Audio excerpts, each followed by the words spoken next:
Can we name a baby Prudencia? That would work. That could work. That doesn't work in English. Then you have to call her Prudy. Roll it.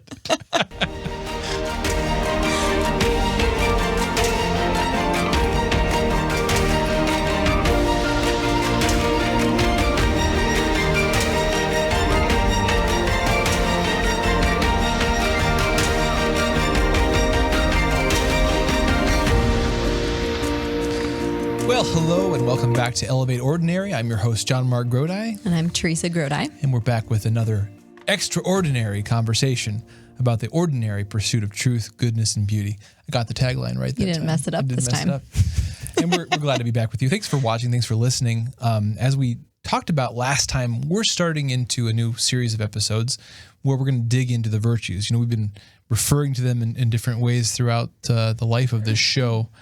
We talked a little bit about them in the beginning, but we really believe that the virtues, the cardinal virtues, the classical doctrine of virtues in Christianity and Western civilization are a powerful tool, a powerful lens for elevating the ordinary life, for seeing what God's sending to us, all the opportunities that maybe we miss, the opportunities for growth and holiness and adventure in our lives. And so today we're going to talk about prudence, but before we get to that, as always, please go to awakencatholic.org to learn more about Awaken Catholic, our ministry, and to become a partner with us. Go to awakencatholic.org/donate, become part of the Awaken Nation, help us in our mission of sharing truth through beauty. We really appreciate it.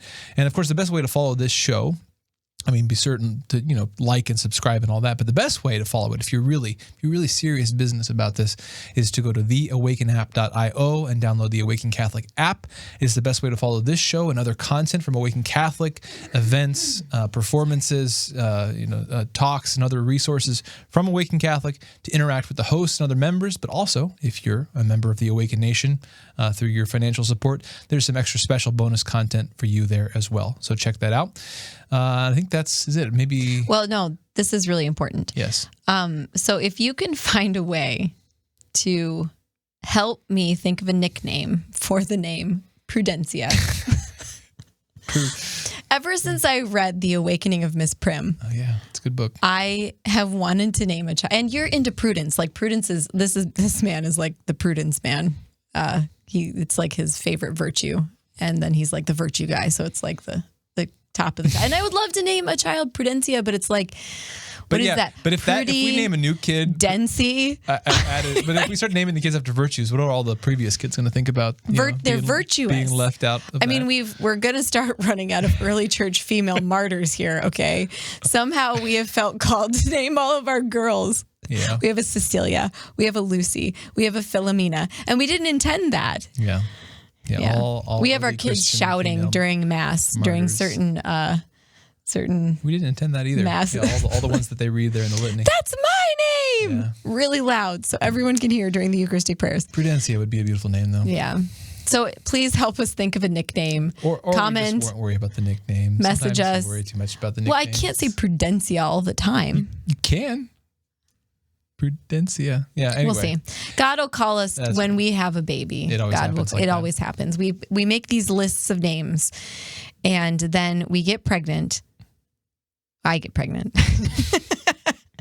One flesh union here, baby. Right. Yeah. So, and then God calls a name, and twice out of the names, I have not liked them. And I have felt called. Rejected. Yeah. I have felt called to those names. Yeah. And I have not liked them. I won't tell you which child's names I don't like, but I'm just starting to feel okay with some of our kids' names. But it was very clear that God was calling these particular names. So. Yes. Yeah. Well, we'll sit on that one for a while. Prudencia. Yeah. Maybe a middle name. Have you ever dreamed of visiting Paris in the fall? Seeing the beautiful Eiffel Tower lit up by a sunset? Visiting and venerating holy locations of the Sister Saints of France in Lisieux, Paris, Lourdes, and more. This fall 2021, join select international tours with Claire Swinarski from The Catholic Feminist, author and speaker Catherine Whitaker, and our amazing hosts Morgan Holliger and Megan Burwell from Awaken's show, Naked Without Shame, on a once-in-a-lifetime Seine River cruise pilgrimage. Join our friends at Select International Tours and Cruises. With over 34 years of experience, they are the perfect company to help you experience pilgrimage. To learn more, visit selectinternationaltours.com/awaken. Bon voyage! But today, we're talking about prudencia. We're talking about the classical cardinal virtue of prudence. And we're talking about this first in the list of the cardinal virtues for a purpose. You know, as we mentioned last time, part of what the virtues give us is a map of holiness, a map of what we're called to, the qualities we're called to. But it's an organized map. There was a reason why classically, for Aquinas, for the Greeks, that prudence came first in the list of the cardinal virtues. Prudence, then justice and fortitude and temperance. Prudence comes first. Prudence, Aquinas called it the mother and mold of all virtue. This is Joseph Pieper, paraphrasing in many ways a lot of what comes from Thomas Aquinas, but he writes, thus prudence is the cause, root, mother, measure, precept, guide, and prototype of all ethical virtues. It acts in all of them, perfecting them to their true nature. All participate in it, and by virtue of this participation, they are virtues. Now, I want to crack that open a little bit first, because what's interesting, especially if you, like me, came at the virtues from a place of not understanding them, not knowing them, if I were to ask you, a person on the street, like which of the four cardinal virtues, if you were aware of the four cardinal virtues, which one is sort of the cardinal of the cardinal virtues? Which one is the mother and mold of all cardinal virtues? I wouldn't have known what the four cardinal virtues are, first of all, because I had 14 years of Catholic schooling. Sure. So why would I ever know what the four cardinal virtues are? Sorry. But I would have said humility. If you had asked me like the most important. Which is good, and it's not wrong. Well, it's not, no virtue is unimportant, but. Yes. But there is. I wouldn't have picked prudence. Prudence being first, being cardinal. But even if you did know, because a lot of people did pick that up in their Catholic education, that the four cardinal virtues are prudence, justice, fortitude, and temperance. I always make fun of my Catholic which one would you have thought that Aquinas would say is the mother and mold of all moral virtue? The virtue bearer, the charioteer of the virtues. They're all ways of describing the virtue of prudence, which we wouldn't have thought of. I mean, if you were familiar with the virtues of all at all, I know when I thought about prudence before this study, before getting into the virtues, prudence was kind of like the boring virtue, right? It just basically meant it's a virtue that makes you boring. Don't be stupid. Like it means don't do dumb things, right? But yeah, and one thing that Pieper points out is that in the ways that we have come to understand the virtues, or just kind of how we've experienced them, how we've heard them, we almost see prudence as sometimes in opposition to the other virtues. You know, that this person is courageous while this other person is prudent and hangs back and is cautious. We tend to think of prudence just as being cautious, being careful, not going crazy. Yeah, or like, there's a place for prudence, but sometimes you have to be courageous. Right, as if they're opposed to one another, which, of course, Pieper and Aquinas say is nonsense. It's bosh. Courage is not courage without first being prudence. So too is justice and temperance. And so too are all the moral virtues. All moral virtue, all virtuous, all moral acts have to have first been prudent. So that's interesting. So what are we talking about? We're talking about the virtue of prudence. What we're talking about is this movement of your spirit. You are a conscious you are a rational being. That's what it means to be a human being. You're the kind of being that has this rationality, this ability to understand, this ability to think and to analyze and to choose. Okay. The first movement there is to attend to the reality of things. The way I like to put prudence is it's a turning to truth. Okay, so there are two primary parts of prudence that we might think of. There's sort of the cognitive and the imperative. In other words, the thinking and then the deciding. But recognize that any moral act you're going to make, any virtue that you're going to practice, the first step is to attend to the truth of things, to say what is real, what situation am I really in. Now, we don't always think through all these steps in the moment, but that all virtue is in reference to truth and to reality. Okay, what is justice? What is an act of justice? What is just? Well, you have to have reference to what is true. Who is God? What is the universe we live in? Who am I? Things can't be good and moral and virtuous if they're not in reference to truth. To reality. Yeah. In our tagline, we talked about the ordinary pursuit of truth, goodness, and beauty. These three classical transcendental qualities of God. Well, truth precedes goodness because what is good is in reference to what is actually true. What is good for you, what perfects your being, well, it's not going to perfect you if it's not true, if it's not real. So there's always this reference to truth. So put as practically as possible, prudence is the habit of soul by which we turn to truth and we stay in truth and we operate from a place of truth and reality. Can we continue using the word reality? Sure. Because I feel like truth is like, this is so sad, but the word truth is now like has a lot of baggage that we may not understand or even be aware of. But I think like reality is something. So yeah. So the prudence is a right response to reality. Yeah. But first you need to know what first you need to assess your reality. Right. Well, and that is the first right response to reality, right? Is the first question of whether I want to be a person of reality at all. Mm-hmm.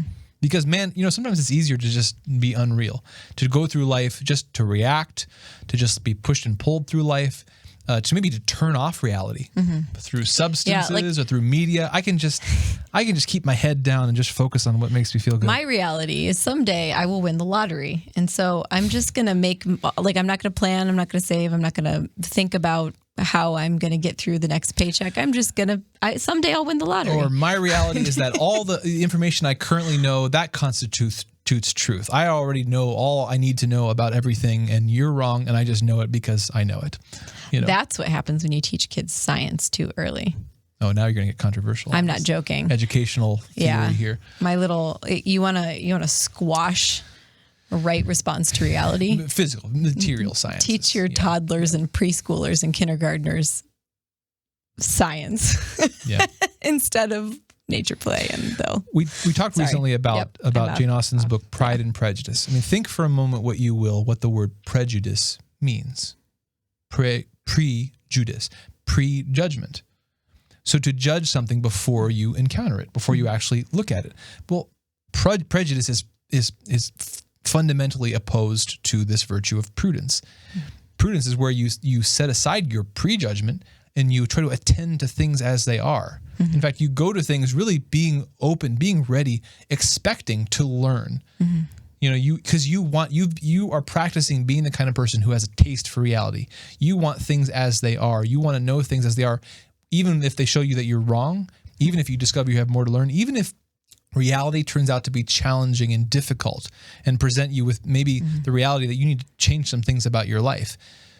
To be a person of prudence is to practice turning again and again to that reality and operating from that place. That's right. You don't want to be a Mrs. Bennett or a Mr. Collins for your whole life. Yeah, you got to go back and watch the Pride and Prejudice episode. Or just read the book 10 times. So many good images of virtue and vice. So many good ones. Oh, it's classic. No, but I mean, the reason why at the end of that book, you don't want to be Mrs. Bennett or you don't want to be Mr. Collins is that you realize that they're just living in this fantasy pretend world where they're always making not even making excuses, but just like making up reasons for why they're acting the way they are. Right. And it's a really pitiful situation. You pity them and you don't want to be that. You want to be stomped down by reality like Elizabeth Bennet, like Mr. Darcy, so that you can then live in reality. Rise from the ashes, Everything boils down to Jane Austen. And again, as we talked about last time, one of our M's, we were talking about why virtue is so important last time. We had a series of M's for that. Go check out that episode.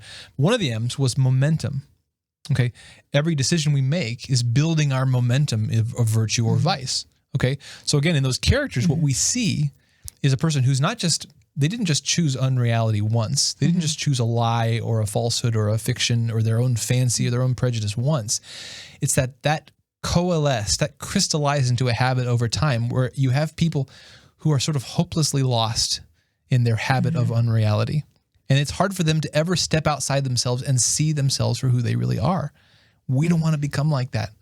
Yeah. We want to be people who, again, choose reality even and especially when it's difficult, because that's where we can grow. We can do something with truth. We can do something with reality.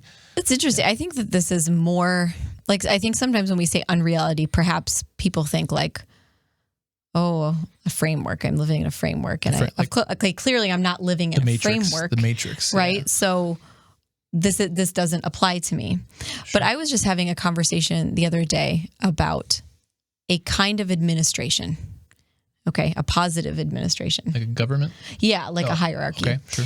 And a lower member of the hierarchy was talking about sending a letter to a higher member of the hierarchy. Okay. And in it, she was like, oh, I know something about this person personally.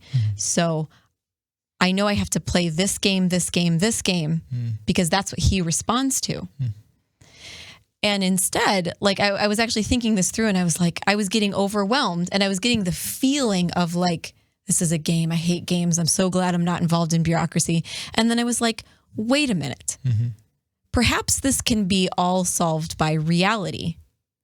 Why don't you tell him that this letter is coming from a lower member in the hierarchy? And this is my life that I come to you from. So not pretending that you are some perfect expert about all this, but saying, this is where I'm coming from. And I'm asking you to recognize that this is where I'm coming from, rather than playing a game. And I think we do that, like we want to interact with someone and we're like, well, this is this person's vices. Right. So I'm going to kind of play to this person's vices, even though I wish they would be something better or more in certain situations. Right. But instead, like, no, what is reality? What am I really looking for in this committee meeting? Yeah, rather than just like stating the truth, stating what's really on our heart, Yeah, and I think that when we image reality to people, they get a little bit of a taste of it, and perhaps they like real interactions above when they know that everybody at the table is playing the game towards them, the hierarchy person. Yeah, games and politics and drama, that kind of stuff. Versus, So this is very real. Like we may think we're living in reality, but we may really be in our job, in our social interactions, even in our marriage, in our family relations. We may be playing lots of games that could be that could really be dispelled by recognizing reality. Like this situation's never going to get any better if we don't just together recognize reality. Yeah. Another bit of unreality that I think we encounter every day is just how we all so uncritically accept headlines and perspectives we receive through the media about about events and people and things out there that we haven't actually experienced. So someone says, this person said such and such, and they really believe this, and they have this. Do we ever fact check any of that? Do we ever experience any of that firsthand? And or is it even possible to fact check it? Right. Well, so I'm a historian, and the way I look at information, even old information, is that can this person who's reporting this really actually know this information? Because if not, then it's just simply not relevant to determining this ancient event that occurred. Yeah, and even if it's likely to occur, I think part of the way that we step into unreality is just living our life in concerned about stuff that we are more concerned with stuff we can know less perfectly, and we're less concerned with stuff we can know more perfectly. We can know who God is. We can know the vocation we have. We can know our responsibilities, the people in our everyday life, and we spend much of our time living in the fantasy world created by the media outlet that we want to watch. So there's a variety of unrealities that we live. There are a variety of ways that we choose to live in unreality rather than to live in reality. And it's not always just accepting a very obvious, explicit lie. It may be just going through life asleep, in a sense. We do that in so many ways. We allow ourselves to sleep. We seek the oblivion of food or drink or media or distraction, things to distract us from the realities of my life and who God is and who I am and what he's called me to. So again, all that is to say that prudence is this habit of waking up to that and deciding, I'm going to be, we're here at AWAKEN Catholic. We want to be awakened to reality, and not just once, but we want to make a habit of it. And so So a little bit more digging into prudence here. So prudence, again, I said, has a kind of a cognitive and an imperative aspect. It's to turn to reality, and then it's to try to, as you said, respond rightly to reality. Okay, prudence looks to the truths of things, which it includes the big truths of things. The philosophical truths. Who God is, what this universe is about, what morality is, what's right and wrong. Those big truths. But it translates those truths into the question of, but what does that mean for this next step? Given what I know, as best as I can, in humility, what's the next right step? Prudence isn't always, it's not about so much the ideal, but what the available action is to me. What's in front of me? As I get up in the morning, not just what is a good thing I could do today, but what is the good thing I should do today, and what is the piece of it that I should tackle first. It takes the biggest and it brings it down to the most specific. Okay. Now there are a few classical perfections of the virtue of prudence, and I think they help to flesh out what this means practically. One perfection of prudence, and I know you're a big fan of this one, is memoriam. And whenever we use Latin words or not English words to refer to some of these concepts, and they obviously have an English equivalent, it's not me just trying to sound pretentious. Sometimes, like prudentia, for prudence, it's to highlight that oftentimes the English word that we have for this, the connotation, the baggage that comes along with it, is insufficient. Like, we have to take a step away from what we're familiar with to get the full picture of what this thing is. So, memoriam, we're talking about prudence. We're talking about not just memory, not just like, are you good at remembering stuff? Do you have a photographic memory? But do you make a habit of going through your life attending to the reality of what's happened to you, what you've actually experienced and seen and heard, and then trying to see the meaning of it, trying to learn from it, and carrying those lessons forward? It's as much about what you forget as it is what you remember.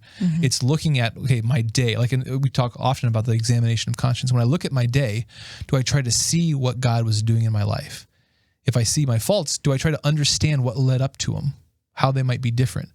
And when I get the point, when I see some meaning there, something to learn, I try to hold on to that and carry it forward. Memory. Any thoughts about memory? I know you've been talking a lot about memory. Well, I've been talking a lot about memory because I get afraid that I'm losing mine. That's kind of what 5 kids does to you, right? Yeah. No, I mean, with the amount of, I talk about this a lot because I am afraid that with the amount of information that comes to us and our different ways of storing that information, that we're losing something that is really important to our brains, but also to humanity and the continuation of civilization. Yeah. So civilization being human, community, caring for, knowing how to care for people, knowing how to survive. It's all based on memory. Common sense. And so if we're always using flash drives or iPhones or flash drives, how old am I? iPhones or writing or whatever, and we're not actually flexing the muscle of memory, what effect is that actually going to have on my brain? Yeah. So I think about memory a lot, and I hope I have in the works the ability to have a guest on who's going to talk a little more about memory. It's something that Joseph Pieper points out is and this is true of all the virtues, but I think we get a glimpse of it here in prudence, that when we're talking about moral virtue, we're talking about something that involves our whole being. It's not merely spiritual. It's not merely intellectual. It's not merely bodily in terms of our passions and our emotions and things like that. It's the whole thing working together. Think about this habit of attending to reality. Man, it is so much harder to face up to reality when you're hungover, or when you haven't slept, or when you're not taking care of yourself, or when you're in unnecessary pain caused by just not taking, you can make it easier to practice the virtue of prudence by taking care of yourself, by getting good sleep, and that's not just true in terms of a experiential, emotional way, but scientifically, they are showing connections between sleep and your ability to remember things. But there's more than that too, because it's not just about having perfect memory, remembering everything that happens to you, especially in the modern media information deluge age. It's as much about forgetting things you don't need to remember, you don't need to store, but also protecting your memory, your experience from too much stuff. Yeah. You know, Andrew had a thing recently about meditation and anti-meditation, and how much of our media is like anti-meditation because it's consciously wearing away at our ability to pay attention. Well, if we spend all our life just constantly deluging ourselves with, you know, the Twitter feed and the Facebook feed, how can we develop the habit of attending to what's really happening in our lives and learning from it and carrying that information forward? Yeah. This isn't Prudence, but this isn't on topic, but information always has to be tempered with contemplation. Otherwise you get you get a nervous tick of, I don't know enough about this, and I'm sure there's more information about it. I can't make a decision because I have to find out more information so that I'm making the absolute perfect decision. Whereas a lot of times if you sit with things or if you wait to make a decision for a week or so, your brain, even while you're sleeping, your brain will start to figure things out and will bring forth information. I've had these situations that occur so many times where I will have a situation in my life that I just feel like is at an impasse, and I'll go to sleep and I'll wake up, and it's as if I wake up to the solution, as if my brain had just needed some downtime to do whatever my brain does while I'm sleeping. And then I wake up to the answer of the problem. And I couldn't have reasoned my way into that. I needed contemplation. I needed sleep. I needed rest. I needed distance. And I think with the deluge of information that comes to us, we're always searching for the more information to fix this problem, when perhaps we just need to chill, have a Sabbath, and let it kind of just be in there. Now, that's a great point. And I mean, think about the posture of contemplation, or of going to sleep. There's an active part of our life, where we go out and get information, or we go out and do something. But especially for the Christian, we recognize that there has to be this balance between the active life and the, what do we want to call it, the receptive aspect of our life, to receive from God, to receive sleep, to receive grace. We go into prayer and sometimes we're talking, we're thanking, we're praising, we're asking, we're expressing. That's important. But perhaps more important is that then there's those times where we stop and then we just say, okay, Lord, what do you want to say?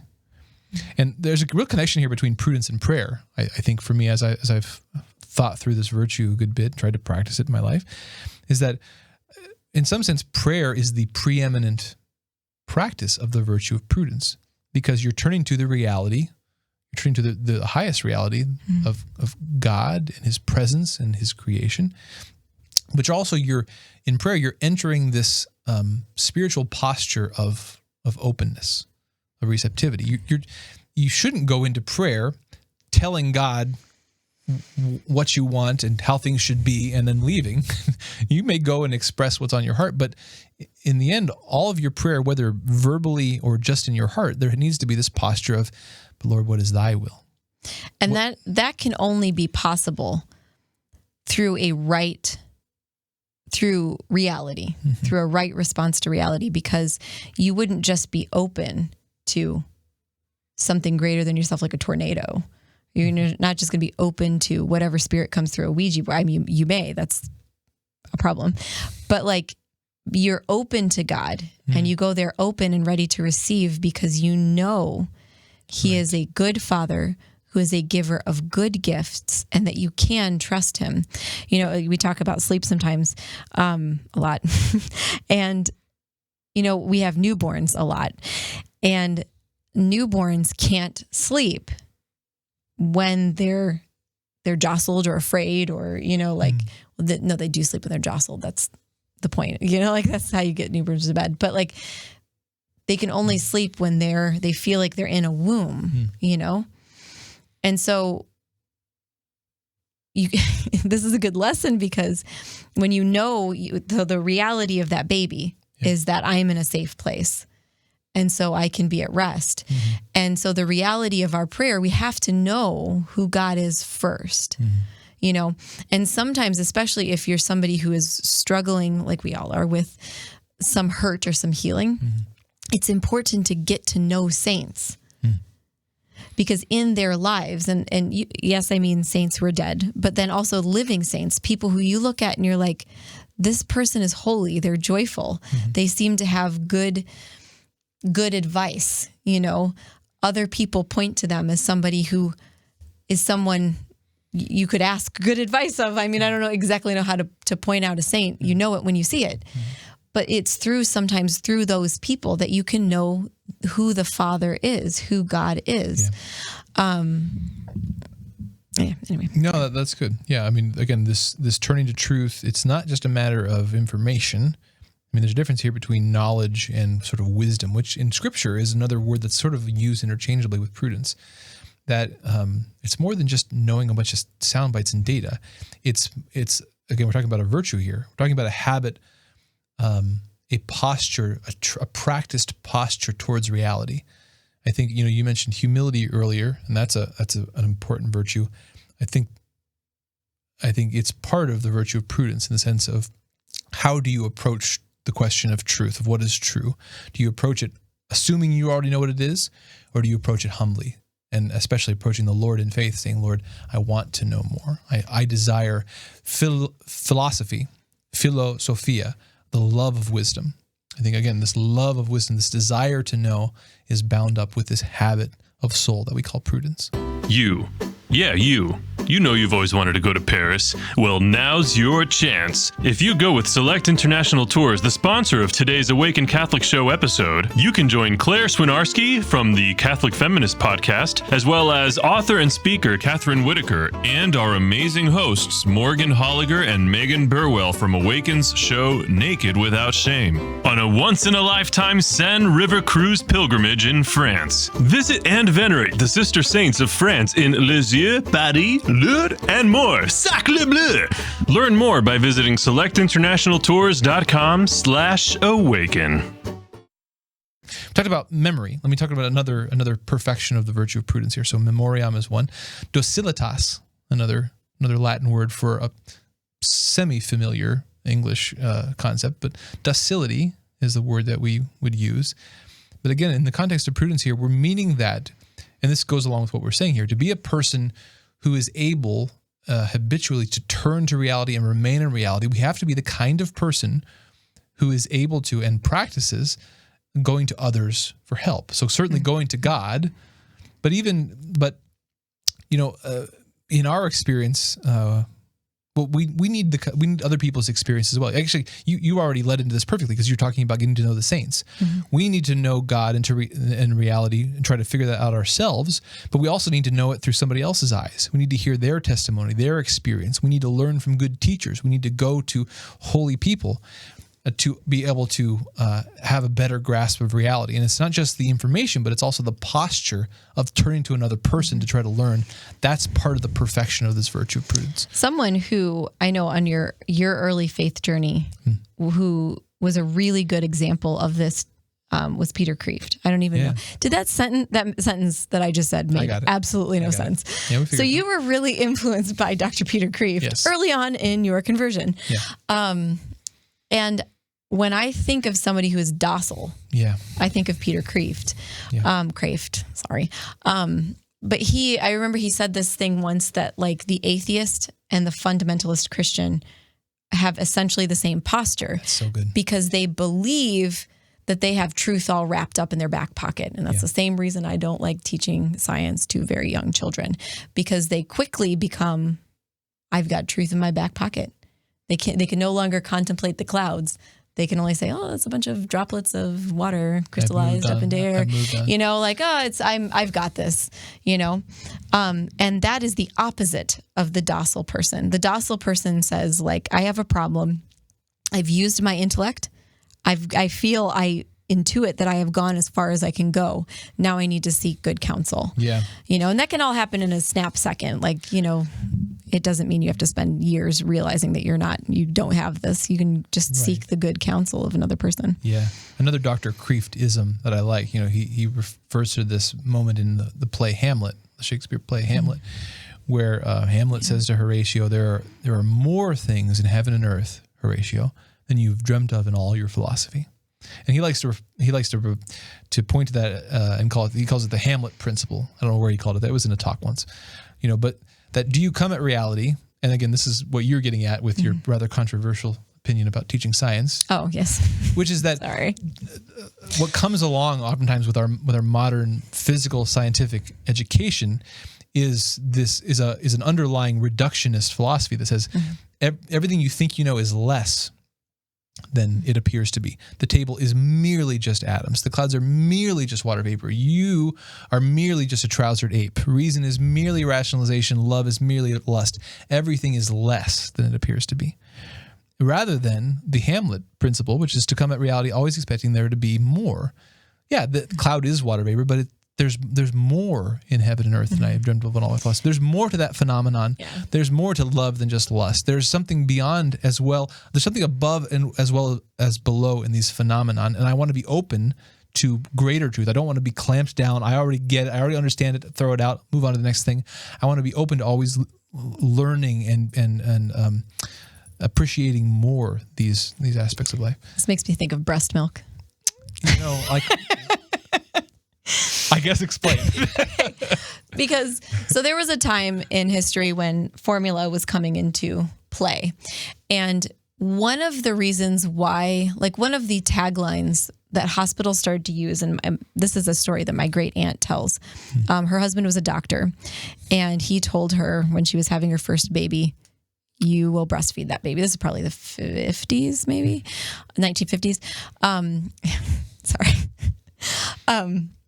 And she said that the nurses were really pushing her and telling her that your breast milk is dirty. It's full of bacteria. It's not sterile, which is true. They knew that at the time. They were learning at the time that it's full of bacteria. You don't want to put bacteria into your babies, So don't. It's wrong. It's unsterile.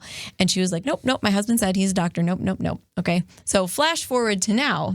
We're learning all this amazing stuff about breast milk, that it changes with every nursing session. When the baby is suckling, it changes at night. It's full. It's like basically vaccines for your children. It's adapting to the environment. It's providing what the baby needs. Still I see people saying, populating their microflora. I mean, the gut microflora is such a big thing. Well, still I see people giving these lists as to why you should breastfeed your baby now. When in reality, what we should be saying, what this should be teaching us is that breast milk, the body, is so much greater than I could ever imagine. It's so much bigger. And what I think I know about breast milk now, what I think I know about pregnancy and gestation and giving birth, it is so much bigger than possibly I will ever know in my lifetime or that science could ever tell me. It's another aspect of the theology of the body, which we often talk about here. And there's a great show here on AWAKEN Catholic called Naked Without Shame. Naked Without Shame.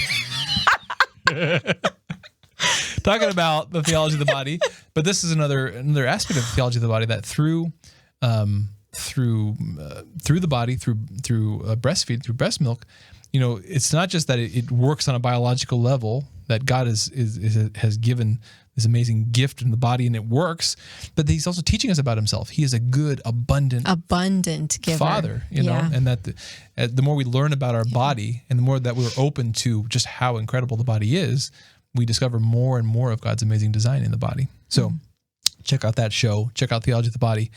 But docilitas is where we launched off from here, that a perfection of the virtue of prudence is this docility. It doesn't just mean accepting whatever somebody tells you, but it means being the kind of person who does turn out to recognize, to complete my understanding, to seek greater understanding, I do need other people. I do need to be open to God, to fellows, to smart people, to holy people. And so I want to incorporate their knowledge as well, their understanding. So another perfection, the other one that we'll talk about today, is called solertia. And that, as far as I know, doesn't have an easy English equivalent. Solertia. And it refers to this this habit of, as you practice prudence, as you're a person who turns to reality, I want to stay in reality. I want to avoid, going back to sleep, so to speak, going back to unreality. I want to be a person who turns to the reality of things and tries to operate from there in my life, of my active life. But that it's one thing to be prudent right now. I'm calm, I'm composed, I'm thinking clearly. My children aren't around. There's no little children running through the room. And I can, what's the next right thing I do? I'm going to make a plan here. I'm going to go through that. I'm going to remain prudent, making good choices, making right responses to reality. That sometimes that can go out the window as soon as something so surprising happens. I didn't expect the unexpected. Mm-hmm. And so a perfection of the virtue of prudence, when it's as you make more of a habit of it, you also get better at remaining prudent when bewildering situations happen. Because again, this is what happens all the time, right?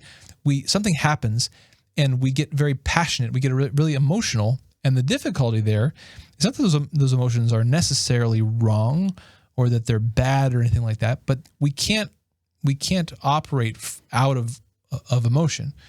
We can't discern what is true and what is right from a place of our sadness or our fear or our anger.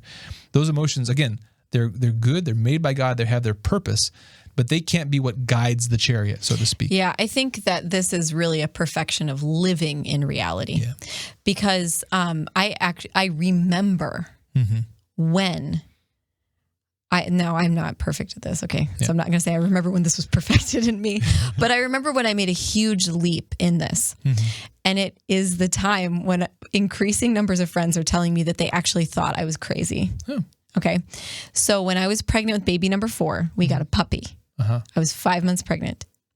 And this is when our friends thought I was absolutely insane, when they questioned our prudence. You've lost it. And I mean, I'm not going to go into the discernment that it was for this puppy. I think it was right. Yeah. It was right. We made a good decision. But what that puppy did is, I was just coming off after baby number 3, having a lot of bad postpartum depression. And then having gone through blood work and doctor's appointments and getting myself back to feeling great. Okay. But I had built up these habits through 2 babies of postpartum depression of not living in reality in the moment, freaking out, assigning all kinds of heavy baggage to all these tiny mundane little things that would occur, and freaking out. Right. But when the dog, so for example, kid pees on the floor, toddler pees on the floor, and immediately you're like, why are they doing this? What did I do wrong? I trained them wrong in some way, and I have other things to do other than clean. You're going into this non-reality situation. Asking the toddler, why?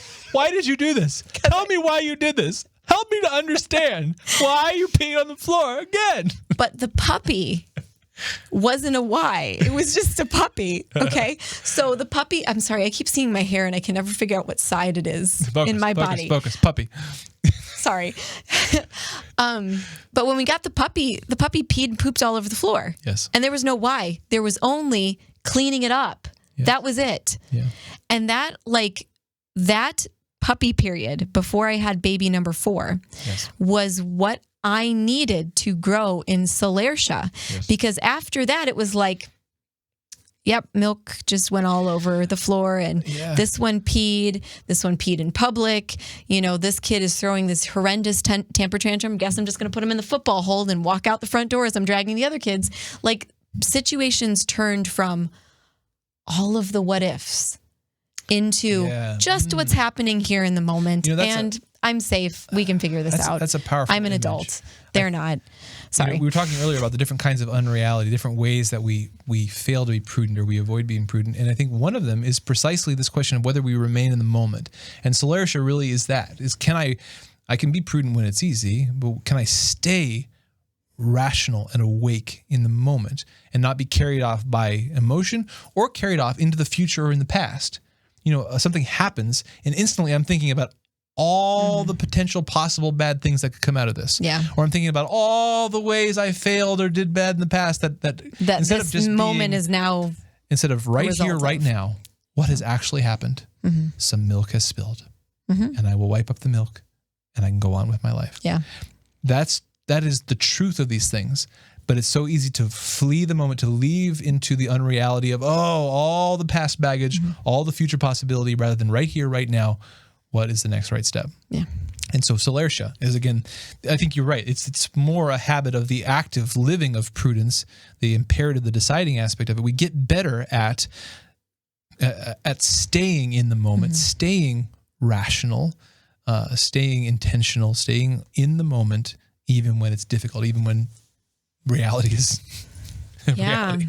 Yeah. And I mean, I think that this is like 90% of the issue when it comes to anxiety and panic attacks and things like that. I mean, Dr. Greg Bottaro's got that great website, catholicpsych.com, where he's got all kinds of retreats and meditations and things like that, and Catholic mindfulness, which mindfulness means being in the present moment, full of reality, and full of pretty much 99% of your day, you are not actually in danger. Yeah. And I think solertia is really that disposition. Yeah. Because sometimes you are in danger and you do have to shout at a kid who's running out in the street, but the majority of the time you're not. Yeah. And just realizing that keeps you in a state of like mental health. We actually had somebody laugh at me the other day when I said, I'm type A. And he truly was like, ha. And it took me a while to get that he was like, you're joking because you're so chill. But the reality is that I'm chill because I would my brain would break. And I really learned that after the postpartum depression issues and then the puppy, is that if I don't reassess my looking at reality, my brain will literally break. And I don't know if there's a coming back from that. So yeah, no, it makes you look chill even if you're not. We're going to have to get Dr. Bottaro on here and talk more about that. But yeah, I don't think we're cool enough for him to be in our show. We can aspire to it. Yeah, but precisely that thing. Yeah, so often we fail to be prudent precisely because the good drives and passions and things that God has put in us, the powers of our being that are there for self-preservation and self-flourishing, the desire for food and for drink and for sex and for affirmation and for comfort and for solace, for safety. Those are all good. I mean, they're there to protect us. But because we're rational beings, and because we're the kinds of beings we are, those can run away with themselves, especially if they're not in order. And we have to make a conscious choice to say, wait, hold on. I am, as you said, I'm not actually in danger. Milk has spilled, but it's not actually the end of the world, even though it can feel anxious, like, it happened again. No, the reality is it's just milk, and I can clean it up. And I actually don't have to go forward being upset about this. I really can just let it go because it really doesn't. That's part of what's being practiced. I can even be calm now with poop. She's reached the poop level of prudence. Poop level. You just gotta keep ratcheting it up, I want to give people, what is it we were talking about in the last episode? You want to give people motivation. There you go. You want to reach the poop level. You too. Where poop doesn't scare you anymore. I don't think I had any really super important things to say about prudence here. I think it's funny this last year with all the COVID stuff, when I felt kind of bad when people were trying to be clean and like clean up germs and stuff like that. And in my mind, I'm just like, if this is my kids are just petri dishes, like they're going to lick everything they come into contact with. There's zero chance that if this is something that can be passed in that way, like we're just all getting it. Like there's no, you can clean all you want. My kids are still going to lick it and sneeze on it and then eat it. Serenity now. Right? I know, right? So, to recap a bit and go back to where we started here, prudence is this habit of soul by which we turn to reality, we assess it, and we act. We're decisive. We act from a place of reality, and we make a habit of being a person who stays in reality. We don't flee to a lie. We don't let ourselves get carried away with emotion. We're not people that we'll talk more about this later. We're not people who think that emotion and passion are unimportant, but there's this classical Greek image of the charioteer. The charioteer is pulled by horses, and horses are strong and powerful, and they're sort of images of emotion and passion, our bodily forces. the horses can't guide the chariot. But if the horses are unruly, the answer is not to kill off the horses. It's to train the horses so that all that power, the powers that God has put within us, the desire for food and for drink and for sex and all the other things, those are directed toward the good, toward the right, toward actual human flourishing. Prudence is the charioteer. And then we always have to be a person who from that place directs the chariot, directs the horses where they're supposed to go. So we're practicing that. We want to become people of prudence. And as we said, prudence is the mother and mold of all moral virtue. All the other virtues, justice and courage and temperance, and all the sub-virtues underneath those cardinal virtues, they receive their form, their direction from prudence. Because without that first turning to reality, we can't then evaluate, okay, what is the just thing I ought to do? And then proceed on from there. And so, if we want to begin putting more order into our lives, growing in virtue, if we want to pursue holiness, we want to be saints, the first step is to be people of truth and reality. So let's put that in your cap and smoke.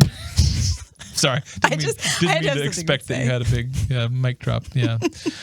So we hope that you've enjoyed this episode of Elevate Ordinary. Again, this is the first or second in a series. We're going to talk through the virtues, and we've used lots of examples from ordinary family life, and we're going to continue doing that. That's kind of where we're talking about this from. We hope you'll continue to join us for this study. In the meantime, though, what did we miss? What did we miss in the virtue of prudence? What didn't make sense? What could we clarify? Go to theawakenapp.io and join our community and let us know. How can we fill in this study? How can we talk more? How can we be helpful to you in this? How can we have a conversation amongst all of us about bringing virtue into our daily life? That's the best way to get a hold of us. If you want us to clarify something, if you want us to talk more on something, if you want us to stop talking about something, the best way is to join the app and then comment in the community. Yeah, so that's theawakenapp.io. That's where you go to download the app, follow this show and other content on Awaken Catholic. And again, as we said, it's the best place to give input and ideas, and we can dig more into the virtues with you there. Also, if you're there and if you're part of the Awaken Nation, there's some bonus content, some special stuff just for you. And what is the Awaken Nation? It's people like you that have joined in this mission. Go to awakencatholic.org/donate, make a financial contribution, a recurring contribution to help us keep making this show and other content from Awaken Catholic. We really appreciate it. This mission of trying to share the truth of Christ and his church through beauty, through the media. We'd love to have you part of this mission. So awakencatholic.org/donate. Hey, thanks for joining us for this episode of Elevate Ordinary. We'll talk to you again next week. God bless. This show and all media on Awaken Catholic is made possible by the Awaken Nation and the Hallow app. The Awaken Nation is a community of people like you who support all things Awaken for as cheap as a cup of coffee a week and get access to exclusive content. Learn more by visiting awakencatholic.org/donate. Hallow is the only audio-guided Catholic prayer app focused on contemplative prayer and traditional Catholic meditation such as Lectio Divina, Daily Examen, and the Rosary. We here at Awaken all use Hallow every day and love it. To learn more or give it a try, visit hallow.app/awaken.